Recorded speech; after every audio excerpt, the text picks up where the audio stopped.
నేను first time ముఖ్యమంత్రి అయ్యాను. ముఖ్యమంత్రి అయితే ఆల్ ఇండియాలో ఐఐటీస్ అడ్మిషన్స్ ఎన్ని ఉన్నాయని చూశాను. చూస్తే మన వాళ్ళు చాలా మంది ఐఐటి చదవడం లేదు, ఎంపిక కావడం లేదు. నాకు అక్కడ ఐఐటి రామయ్య అని ఉంటాడు, చుక్కా రామయ్య. నా దగ్గరికి చాలా మంది వచ్చారు, మీరు ఐఐటి రామయ్య చెప్పండి సీట్ ఇప్పించమని.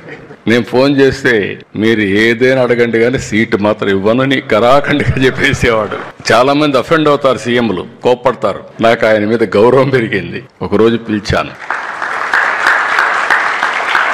రామయ్య గారు మీరు చాలా బాగా చేస్తున్నారు, ఏంటి సీక్రెట్ ఏంటి చెప్పమన్నాను. సీక్రెట్ ఏమి లేదు సార్, మీరు అనుకున్నట్టే నేను 100 మంది సెలెక్ట్ చేసుకుంటాను, 100 మందిని బాసరాకు తీసుకెళ్తాను, అక్కడ గోదావరిలో స్నానం చేపిస్తాను, 3 రోజులు అక్కడే పెట్టి మెడిటేషన్ చేపిస్తాను, అక్కడి నుంచి తీసుకొస్తే మాత్రం ఇంకా రుబ్బుడు తప్ప వేరే కార్యక్రమమే లేదు.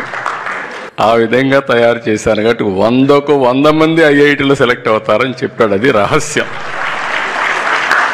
అక్కడి నుంచి నేను ఆలోచించాను, కాంపిటేటివ్ ఎగ్జామ్స్ మీతో మాట్లాడుతూనే ఆల్ టాప్ పీపుల్ అందరిని రమ్మని, మీరందరూ ఏం చేస్తారో నాకు తెలియదు, మనం ఐఐటికి పోవాలి, ఇండియాలో ఉండే ఐఐటి సీట్స్ మనం కనీసం 5-6% సంపాదించుకోవాలని చెప్పి గట్టిగా చెప్పాను, ఒక 2-3 ఏళ్లు పెట్టి. ఆ దెబ్బతో మీరు చూస్తే ఈరోజు భారతదేశంలో ఐఐటి ఎక్కువ అడ్మిషన్స్ వచ్చేది తెలుగు పిల్లలకే వస్తున్నాయి, 20% పైన.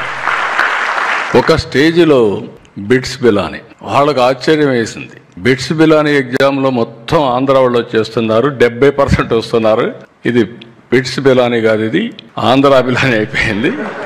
ఏం చేయాలని మళ్ళీ క్వాలిఫికేషన్స్ మారిస్తే కూడా మళ్ళీ అదే మరిగి వచ్చారు. అంటే ఒక్కసారి ఇంట్రెస్ట్ క్రియేట్ అయితే ఎట్లుంటుందో ఇది ఒక చరిత్రని మీ అందరికీ విజ్ఞప్తి చేస్తున్నా.